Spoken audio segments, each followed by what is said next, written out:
Bismillahirrahmanirrahim. Assalamualaikum warahmatullahi wabarakatuh. Alhamdulillahirabbil alamin wa bihi nasta'inu ala umuri dunya waddin. Wassalatu wassalamu ala asyrofil anbiya'i wal mursalin wa ala alihi wa ashabihi ajma'in, amma ba'du. Pertama yang kami hormati guru kita yaitu Bapak Ustaz Murjani. Alhamdulillah beliau telah hadir di tengah-tengah kita untuk memberikan ilmunya kepada kita semua. Mudah-mudahan beliau selalu diberikan kesehatan Allah Subhanahu wa taala. Yang kami hormati juga guru kita Bapak Ustaz Sugini, yang kami hormati Bapak RW dan jamaah Masjid Jamiat Taqwa yang insyaallah dirahmati Allah Subhanahu wa taala. Amin. Puji syukur kita panjatkan kehadirat Allah Subhanahu wa taala yang mana alhamdulillah Allah masih memberikan kita kesehatan, Allah masih memberikan kita umur panjang sehingga kita bersama-sama bisa duduk di tempat yang mulia ini dalam rangka ta'lim kita menuntut ilmu. Mudah-mudahan di malam ini kita mendapatkan ilmu yang bermanfaat di dunia wal akhirah. Ya Allah. Dan mudah-mudahan setelah pulang kita di taklim ini mudah-mudahan dihujani rahmat oleh Allah Subhanahu wa taala. Ya Allah. Jamaah insyaallah dirahmati Allah Subhanahu wa taala. Mari kita bersolawat kepada baginda kita Muhammad sallallahu alaihi wasallam. Dengan sholawat ini mudah-mudahan kita mendapatkan syafaat beliau di yaumil akhir nanti. Amin ya rabbal alamin. Allah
Bismillahirrahmanirrahim.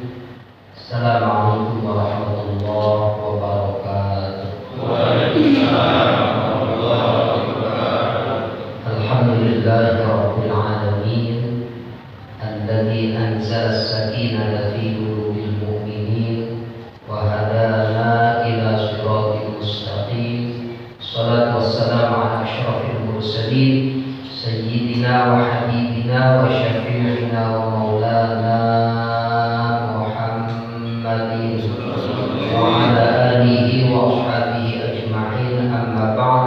Qala subhanaka la ilma lana illa ma 'allamtana innaka antal alimul hakim. Rabbi shrah li sadri wa yassir li amri wahlul 'uqdatam min lisani yafqahu qawli. Qala Allah ta'ala fil Qur'anil Karim, a'udzu billahi minasy syaithanir rajim.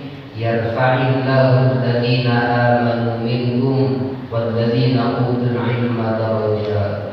Wa qala Rasulullah sallallahu alaihi wasallam, man arada dunya fa'alaihi bil 'ilmi wa man arada al-akhirata fa'alaihi bil 'ilmi wa man aradahuma fa'alaihi bil 'ilmi.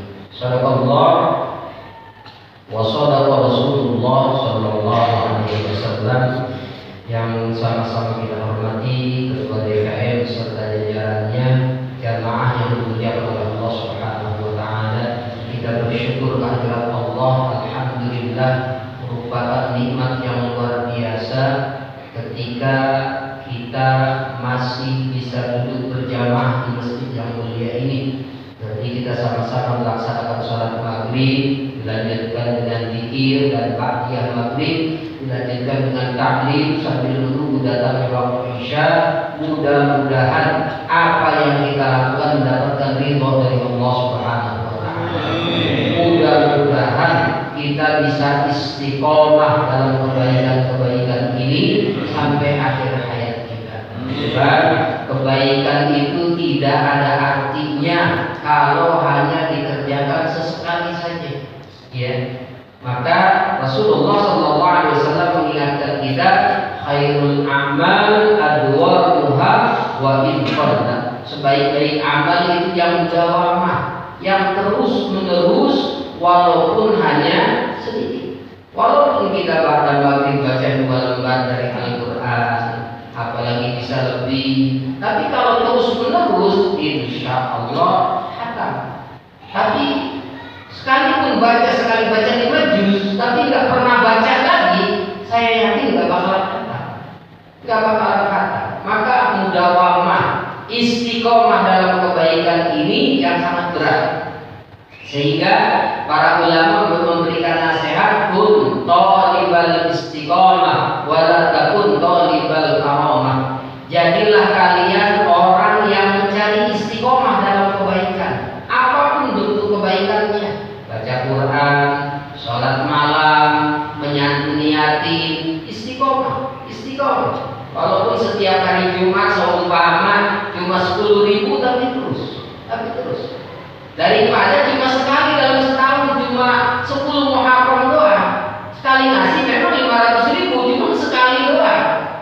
Rasanya lebih besar jumlahnya yang setiap Jumat 10.000 gitu kan. Nah itu. Jadi istiqomah dalam kebaikan ini yang sulit. Mudah-mudahan Allah berikan pertolongan kita untuk senantiasa istiqomah dalam kebaikan-kebaikan tersebut sampai akhir hayat kita. Salawat dan salam sama-sama kita haturkan kehadiran Rasulullah sallallahu alaihi wasallam. Hadirin jamaah yang dimuliakan oleh Allah Subhanahu wa taala.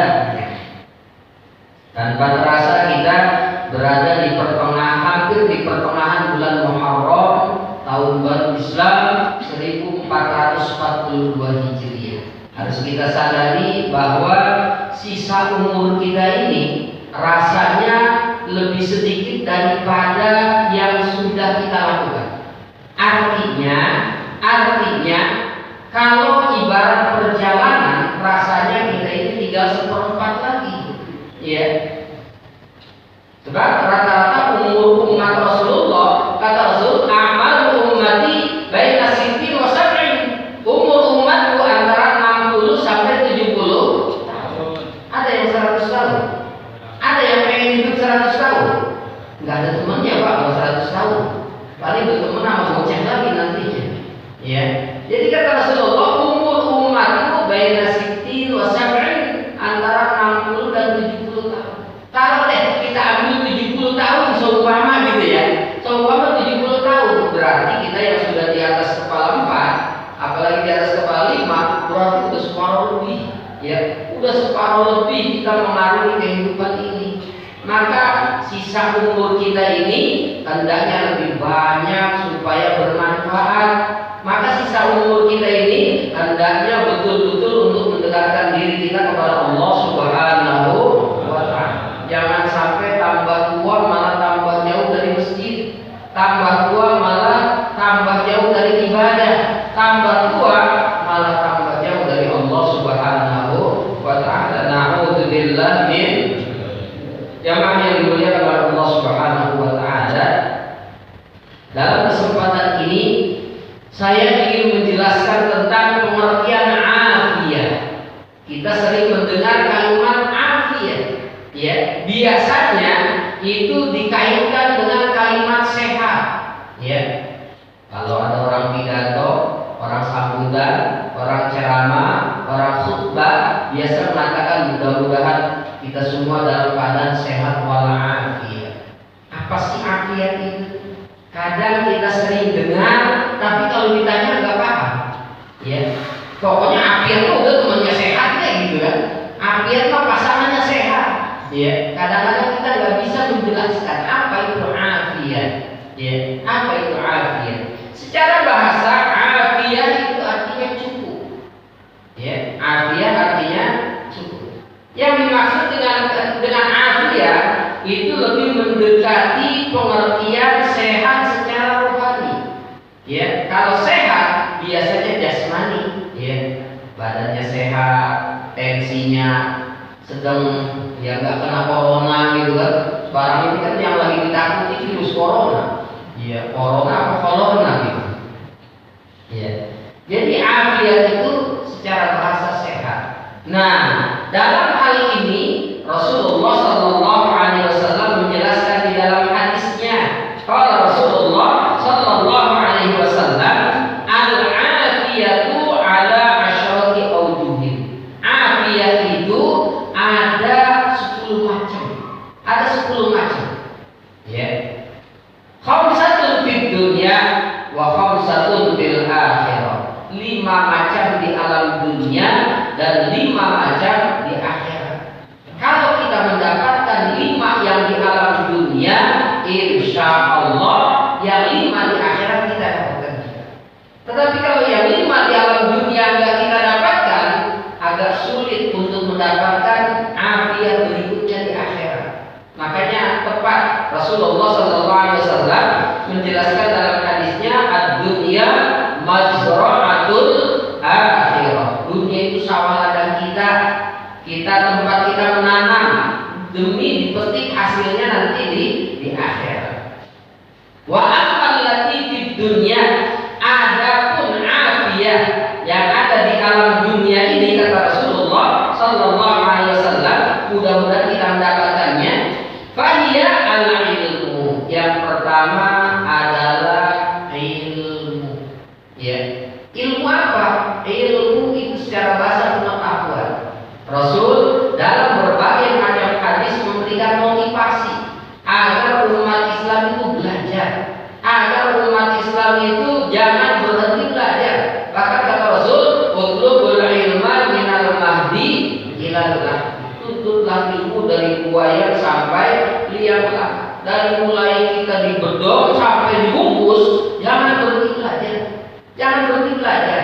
Ya tentu sesuai dengan levelnya masing-masing. Dulu ketika kita masih zaman sekolah, zaman di pesantren, kita menempuh pendidikan sesuai dengan level. Ya, ada di bangku sekolah, ada di kuliahan, ada di pesantren. Setelah kita rumah tangga, apa berhenti belajar itu? Tidak, terus belajar.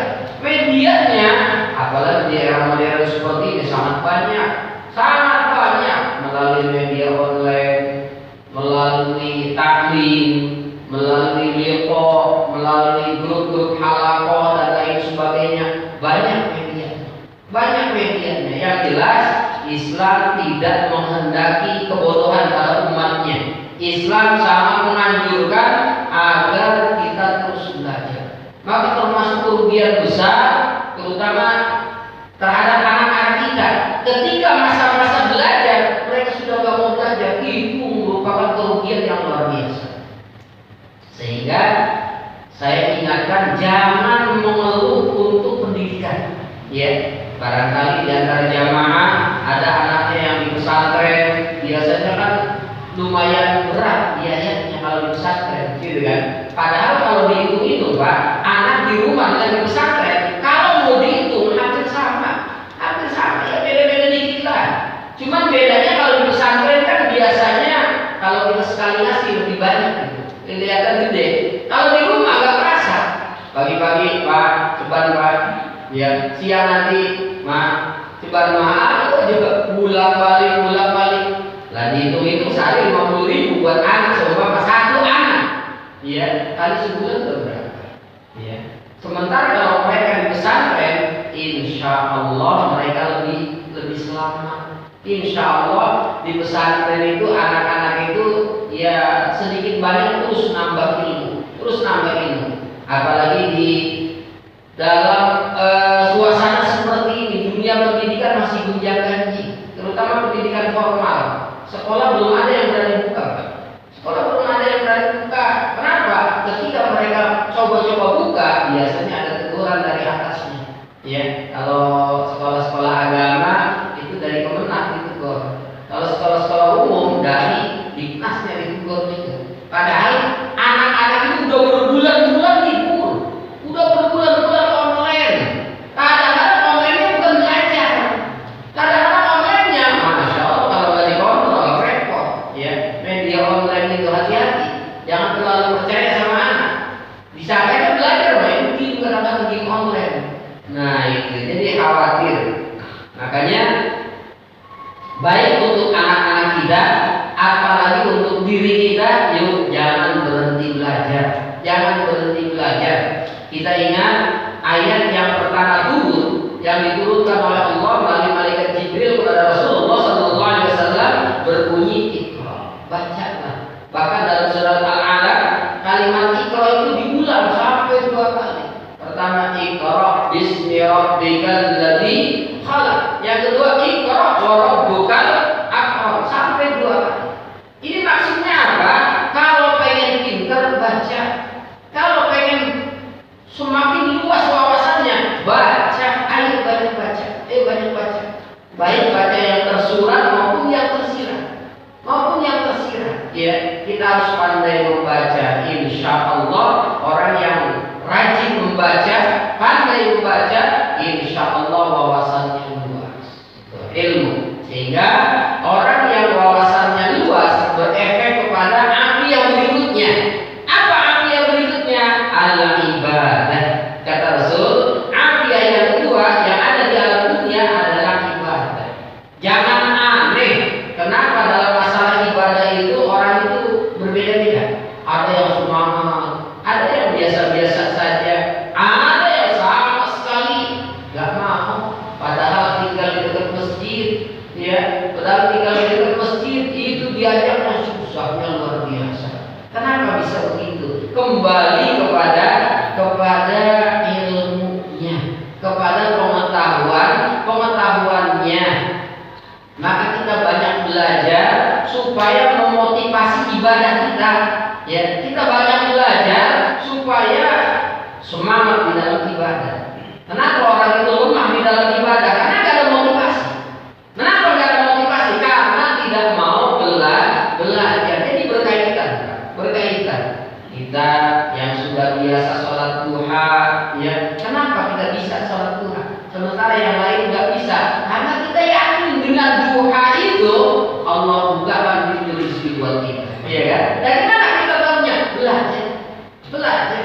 Yang sudah istiqomah berjamaah, 5 waktu berjamaah, kenapa bisa? Sementara yang lain masih banyak yang belum bisa untuk berjamaah. Kadang-kadang berjamaah itu subuh kadang-kadang, dohor lewat, asar nanti udah mau maghrib baru asar gitu kan. Padahal jamaah itu, nilai jamaah itu kalau kita hitung-hitungan pahala Pak, yang paling kecil nilai berjamaah itu maghrib.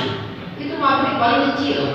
Ya memang bahasanya 27 derajat lebih besar daripada sholat sendiri. Tetapi ibarat telur, yang namanya telur itu kan secara umum beda dong, telur cicak sama telur bebek. Beda dong, telur ayam sama telur soang gitu kan. Beda. 27 derajat subuh dengan maghrib sangat berbeda, sangat berbeda. Yang lebih besar mana? Subuh. Ya, yang lebih besar subuh. Kemudian mana lagi? Isya. Isya. Kenapa? Sholat yang paling berat bagi orang munafik kata Rasul, yakni isya dan subuh. Ini bukan berarti saya ngomong begini besok maghrib kosong, jangan. Iya, kalau maghrib mau rame, tetapi hendaknya diimbangi dengan sholat yang lain. Yuk subuhnya berjamaah. Apalagi kalau di perumahan semangat berjamaahnya itu sangat semangat. Sangat semangat, beruntung. Bapak yang tinggal di perumahan beruntung. Ya, saya secara pribadi terus terang ini. Kenapa? Saya tinggal di kampung. Itu sulitnya. Kalau nggak punya santri, sulit berjamaah. Sulit berjamaah. Alhamdulillah ada yang nemenin santri gitu ya. Ada santri walaupun mereka yang nginep itu 10 orang, tapi alhamdulillah subuh bisa berjamaah. Kadang dohor asalnya kosong, kagak ada anak-anak. Akhirnya ya saya berjamaah dengan keluarga, dengan istri. Padahal pengen 5 waktu berjamaah itu. Ya. Jadi afiah yang kedua itu adalah ibadah. Lagi-lagi ibadah apapun bentuk ibadahnya, baik ibadah mahdhah atau ghairu mahdhah, ibadah ritual maupun sosial, itu efek daripada ilmu, Ya, kenapa orang itu bisa puasa Senin Kamis istiqomah? Kenapa bisa tahajud qiyamul lail? Ya kan? Kenapa? Karena kembali kepada pengetahuannya. Semakin banyak pengetahuannya, semakin luas ilmunya, insya Allah motivasi ibadahnya juga semakin kuat. Ya, semakin banyak ilmunya, semakin luas cakrawalanya, insya Allah lebih fokus kepada ibadah ketimbang menyalahkan orang lain. Biasanya yang pandai menyalahkan orang lain itu karena kedangkalan ilmunya. Ya, makanya jangan diladenin kalau ada orang bukan kelebihan. Ya, nggak ada urusan. Yang penting kita fokus dengan ibadah kita masing-masing. Pada akhirnya kita akan dimintakan pertanggungjawaban masing-masing di hadapan Allah Subhanahu wa Ta'ala. Yang kedua, yang ketiga, kata Rasul Sallallahu Alaihi Wasallam, afiah yang ada di alam dunia ini, yang pertama adalah ilmu, yang kedua adalah ibadah, yang ketiga ar-rizqu minal halal, rizki yang halal, rizki yang halal. Alhamdulillah beruntung di antara kita yang punya jalan rizki yang halal, ya, jalan rizki yang halal. Karena memang itu efek segalanya. Jangan sampai memberikan rizki yang haram kepada keluarga. Ketika kita memberikan sesuatu yang haram kepada keluarga, kepada anak istri kita, na'udzubillah akan jadi bom waktu. Ya, di akhirat sudah pasti diancam dengan neraka Allah Subhanahu wa Ta'ala. Sebab kata Rasul, kullu lahmin nabata min sukhtin fannaru aula biha. Setiap daging yang tumbuh dari sesuatu yang haram, maka tempat yang paling layak adalah neraka. Ya, di akhirat diancam oleh Allah. Di alam dunia pun demikian. Orang yang banyak mengkonsumsi sesuatu yang haram atau sesuatu yang secara hukum haram, ya, pada akhirnya outputnya, pada akhirnya energi yang ditimbulkannya itu akan cenderung kepada yang haram. Sehingga jangan aneh kalau begal motor, kalau copet, rampok, koruptor itu lebih cenderung kepada untuk melakukan hal-hal yang haram.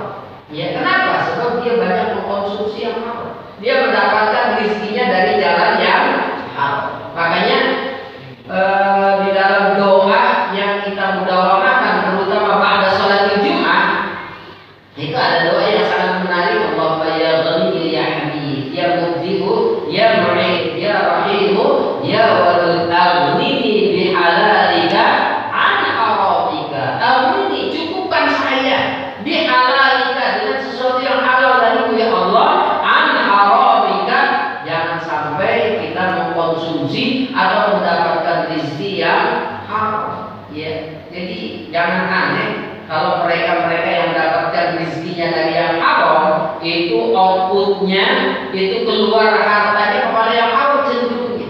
Kalaupun ada koruptor berangkat haji, kalaupun ada koruptor menyantuni yatim, yakin itu cuma lipstick doang, pencitraan doang, ya, pencitraan doang. Ada nyolongnya lebih gede daripada yang disedekahi. Ya, kalau yang disedekahi cuma sedikit cuma pencitraan doang. Jadi ar-rizqu minal halal itu termasuk afiyah. Makanya mencari rezeki yang halal termasuk ibadah. Ya, yang berangkat pagi pulang sore, insya Allah bernilai ibadah di hadapan Allah Subhanahu wa Ta'ala, dengan catatan luruskan niat, kemudian kewajibannya kepada Allah tidak ditinggalkan. Lima waktunya akan ditinggali, insya Allah.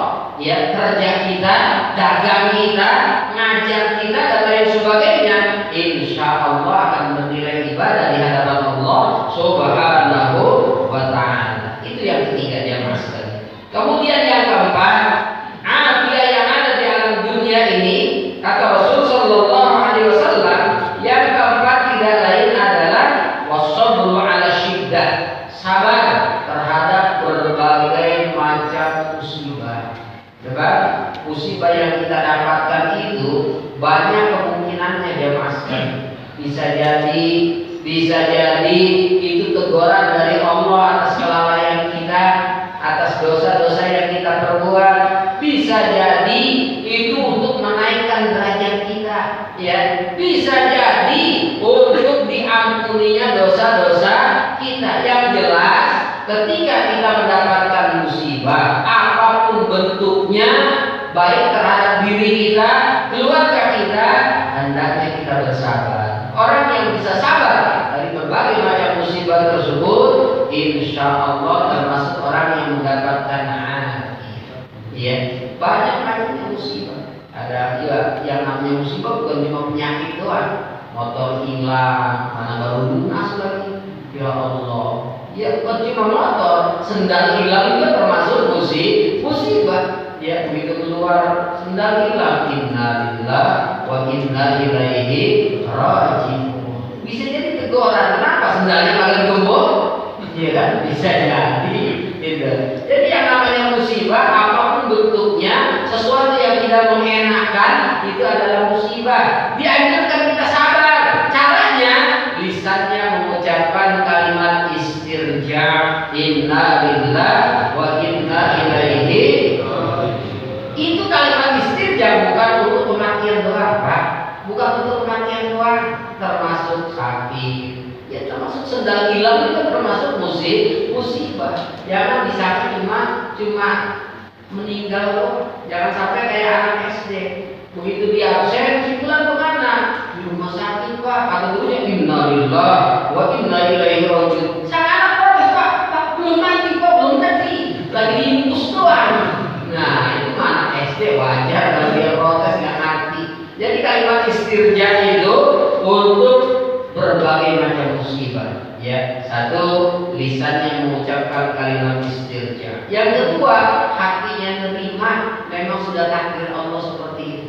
Yang ketiga, kita ambil pelajaran, berusaha jangan sampai terjadi lagi, gitu ya. Bisa jadi itu karena kelalaian kita sendiri. Tuh, kemudian jangan banyak berkeluh kesah. Ya, yakin ada hikmah di balik musibah.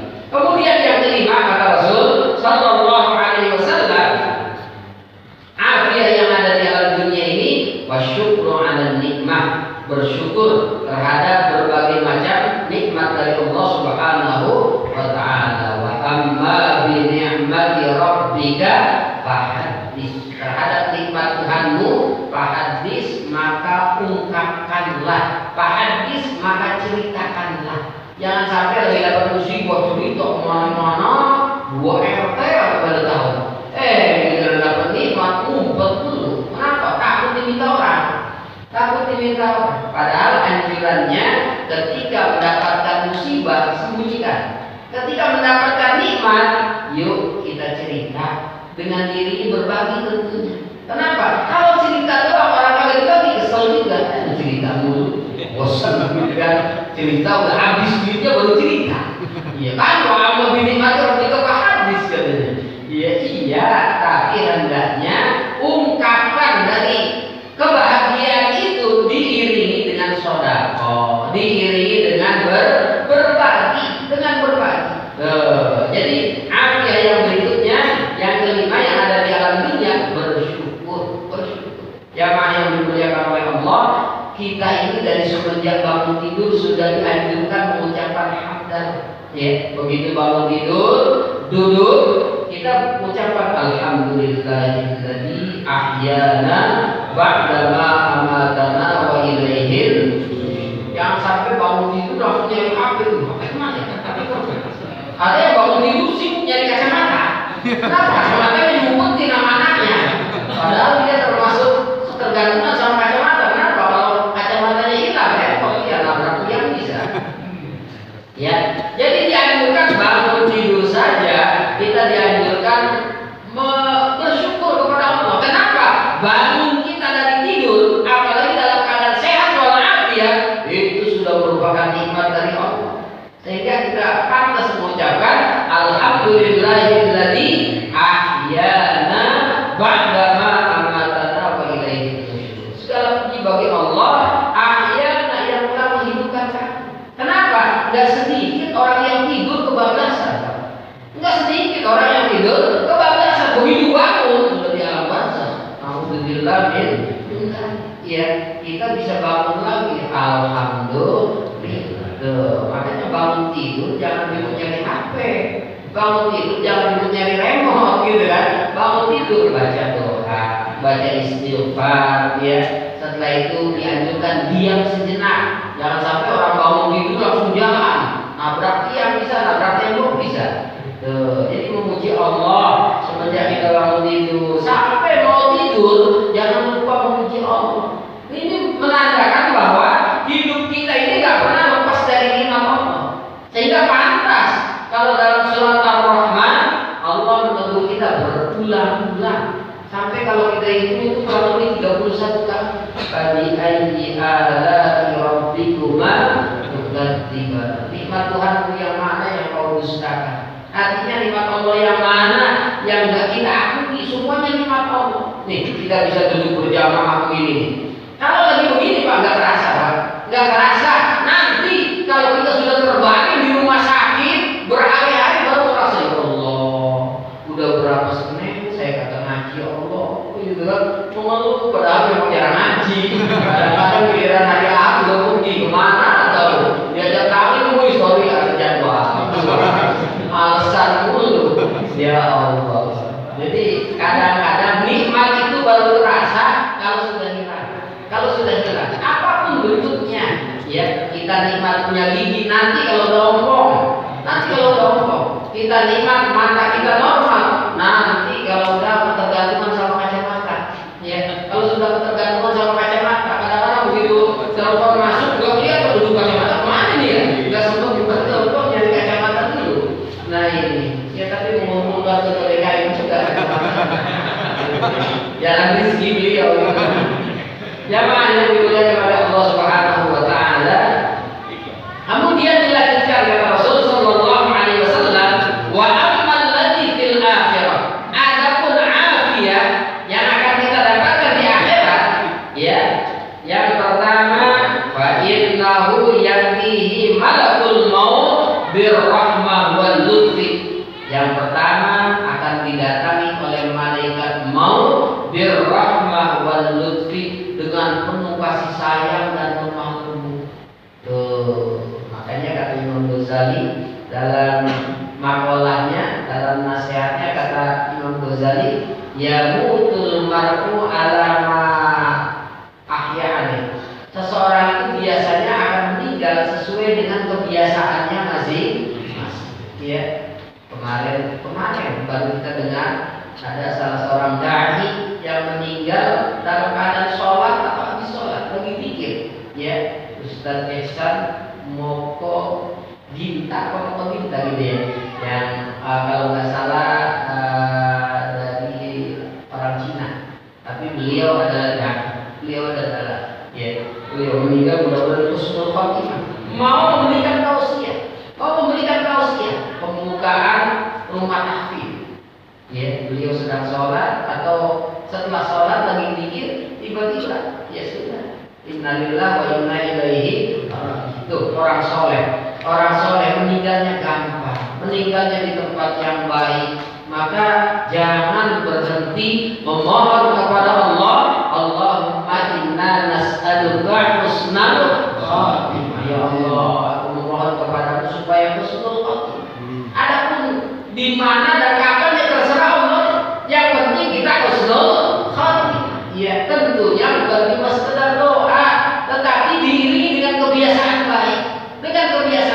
Alangkah indahnya ketika kita meninggal sedang baca Al-Quran, ketika kita meninggal dalam keadaan sujud, ketika kita meninggal dalam berbuat kebaikan. Mudah-mudahan itu ciri husnul khatimah. Lagi tampil begini, tiba-tiba belum ada yang meninggal, ya kira-kira innalillah alhamdulillah gitu. Ya tetap kita innalillah yang menyaksikan, yang meninggalnya insya Allah, ya sebab kematian itu rahatul mukminin, itu istirahatnya orang-orang yang beriman. Jadi ciri orang yang mendapatkan afiyah di akhirat nanti kata Rasul, yang pertama dia akan didatangi oleh malaikat Israil birrahma wal lutfi, dengan penuh kasih sayang dan lemah lembut. Sementara orang-orang durjana, ahlul ma'asi, itu sakaratul mautnya lama, sekaratnya lama. Ya Allah, kalau menyaksikan orang sekarang itu enggak tega, sampai berjam-jam. Bahkan kalau di rumah sakit orang sekarang itu dokter itu sadisnya luar biasa. Alat pemakul jantung itu dipaksa supaya berebut dengan malaikat Israil kayaknya. Malaikat Israil mau nabut, dokter mencoba ini juga. Ya Allah, saya menyaksikan sendiri dari jam 9:30 sampai 10:30. Ya malam Jumat ya isi di rumah di Anissa ini. Saya menyaksikan, kenapa anak saya di sebelahnya, dia sebelahnya lagi dalam keadaan sakaratul maut. Ya Allah, horor betul ini. Artinya ya Allah, kita merasa takut luar biasa. Ya, sementara kita ngiri kepada mereka orang-orang soleh yang meninggal dengan mudah, Ya, pengalaman 2018 ketika haji itu ada Allah yarham seorang kakek dari Tambun, ya beliau berangkat haji sudah dalam keadaan sangat udah nggak layak dan udah di kursi roda. Apa beliau pengen? Saya pengen husnul khotimah.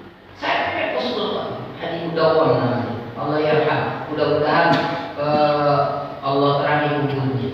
Ya, sampai di Arafah beliau kalau turun dari kursi roda itu harus diangkat.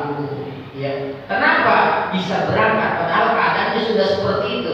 Sebab keluarga sangat memohon, sampai dokter itu memberikan surat istiqomah. Padahal secara medis sudah nggak boleh. Ya, tapi dokter itu kasihan, sudahlah diberangkatkan karena beliau sangat memelas, pengen husnul khotimah. Sampai anak-anaknya memesankan pada saya, pada Ustaz Sonai, sudah kalau orang tua saya sudah di sana sudah meninggal, sudah makami di sana.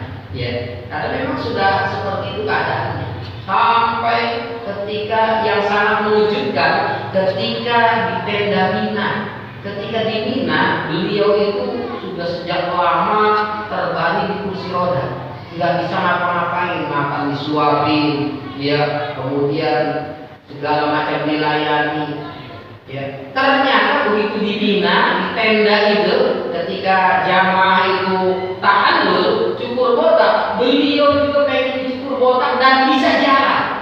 Allah Akbar. Walau udah bertahun-tahun beliau nggak bisa jalan, itu bisa jalan, belajar jalan.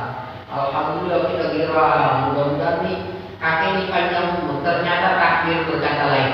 Setelah selesai haji, kita sama-sama pulang. Beliau di pesawat ngedrop, kemudian langsung dilarikan ke rumah sakit. 2 hari di rumah sakit, belum sempat pulang ke rumah, sudah innalillahi wa inna ilaihi raji'un. Itu jadi kesampaian. Selesai ibadah haji, beliau dipanggil oleh Allah Subhanahu wa Ta'ala. Karena memang cita-citanya sudah sejak lama, cita-citanya pengen husnul khatimah.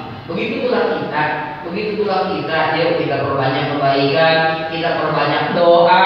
Kenapa? Ya mutul mar'u ala ma'asya alaih. Seseorang itu akan meninggal sesuai dengan kebiasaannya masing-masing. Kalau biasa ibadah, insya Allah meninggal dalam keadaan ibadah. Tapi kalau terbiasa maksiat, alhamdulillah kalau sampai meninggal dalam keadaan maksiat. Kalau tukang mancing kira-kira lagi ibadah atau maksiat? Oh malah tanya aja ke tukang mancing, tanya saya gitu kan. Saya mah cuma mau mancing aja gitu. Yang kedua jamaah sekalian, ya, yang kita dapatkan afiat yang kita dapatkan di akhirat kata Rasul sallallahu alaihi wasallam. Yang kedua, la yurawwi'uhu munkarun wa nakirun fil qabri. Malaikat munkar dan nakir akan mendatangi kita, tidak menyeramkan. La yurawwi'uhu, ya, jadi enggak menyeramkan, dengan wajah yang bersahabat. Apalagi ahlul Quran, orang yang terbiasa berinteraksi dengan Al-Quran, insya Allah di alam kuburnya akan ditemani oleh Al-Quran. Ya, sebab kata Rasul sallallahu alaihi wasallam, tidak ada syafaat yang lebih hebat daripada syafaatnya Al-Quran. Ya, termasuk kau ya Rasulullah dan para sahabat, termasuk syafaatku. Ya, tidak bisa mengalahkan syafaatnya Al-Quran. Maka dari sekarang kita mesen kepada Allah agar di alam kubur kita ada temannya, yakni Al-Quranul Karim. Caranya biasakan baca Quran. Caranya biasakan berinteraksi dengan Al-Quran. Kita amalkan Al-Quran. Ya, makanya dalam doa di akhir lembar Al-Quran itu, sebelum Allahumma arhamni bil Quran, itu sebelum doa itu ada doa Allahumma ja'alil Quran lana fid dunya qarina wa fil qabri munisa. Ya Allah, jadikan Al-Quran ini di alam dunia qarina sebagai teman. Jangan temannya HP doang, Android mau mana-mana pasti dibawa. Al-Quran nggak pernah dibuka. Kita memohon supaya Al-Quran itu menjadi teman kita. Kemudian wafil qabri munisa, kita memohon kepada Allah supaya Al-Quran itu menjadi penenang, menjadi pengacara kita ketika kita sudah di alam kubur, ketika kita diinterogasi oleh malaikat munkar dan nakir. Maka ciri orang yang mendapatkan afiat yang kedua kata Rasul di akhirat itu didatangi oleh malaikat munkar dan nakir dengan wajah yang bersahabat, dengan rupa yang tidak menyeramkan. Kemudian yang berikutnya kata Rasul sallallahu alaihi wasallam, yakunu aminan fi fazatil akbar. Dia akan aman ketika terjadi fazatil akbar, terjadi hari kiamat. Ya, ketika ahlul ma'asi, orang-orang yang durjana, mereka yu'malu bil kufri fi fihabilan nar. Ketika orang-orang kafir itu diperintahkan agar masuk ke dalam neraka, kita akan diselamatkan oleh Allah Subhanahu wa Ta'ala dan dimasukkan ke dalam surga. Kemudian yang keempat kata Rasul sallallahu alaihi wasallam, yang keempat, wa yamurru 'ala sirat kal barqil ladhi. Dia akan melewati jembatan Shiratul Mustaqim kal barqil ladhi, seperti kilat nyamuk, cepat. Di dalam Al-Quran Allah menjelaskan, wa in minkum illa wariduha kana 'ala rabbika hatman maqdiyyan thumma nunajjil ladzina taqaw wa nadharu adh-dhalimina fiha jithiya. Kata Allah Subhanahu wa Ta'ala, wa in minkum illa wariduha. Tidaklah di antara kalian kecuali pasti harus melewati jembatan Shiratul Mustaqim. Kenapa? Sebab jembatan Shiratul Mustaqim terbentang di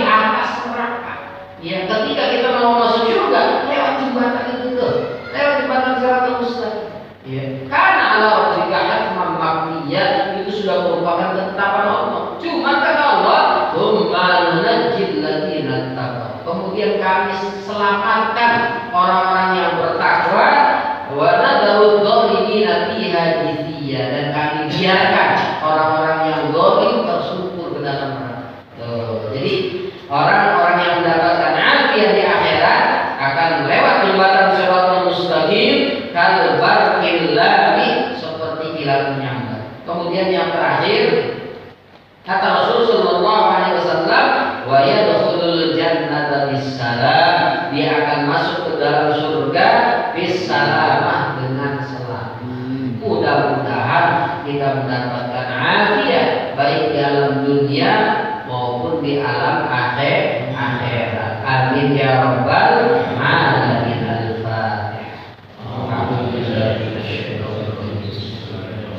Alhamdulillahi rabbil alamin arrahmanir rahim maliki yaumiddin iyyaka na'budu wa iyyaka nasta'in ihdinas siratal mustaqim siratal ladzina an'amta 'alaihim ghairil maghdubi 'alaihim waladdallin. Allahumma shalli 'ala sayyidina Muhammadin fil awwalin wal akhirin. Sallim wa radiyallahu ta'ala an sadatina ashabi Rasulillah ajma'in. Allahumma ja'al jam'ana hadza jam'an marhuma wa tafarruqana min ba'dihi tafarruqan ma'suma. Allahumma bihaqqil Fatihah wa bisirril Fatihah wa bi karamatil Fatihah wa bi mu'jizatil Fatihah iftah lana abwabal khair wa khtim lana bil khair waj'alna wal hadirina min ahsani ahlil khair. Da'wahum biha subhanallahumma wa tahiyyatuhum biha salam wa akhiru da'wahum alhamdulillahi rabbil alamin. Kurang lebihnya mohon maaf. Hadanallahu iyyakum ajma'in. Wassalamualaikum warahmatullahi wabarakatuh. Waalaikumsalam warahmatullahi wabarakatuh. Terima kasih kepada kita Bapak Ustaz Mujahid telah menerangkan tentang amniah.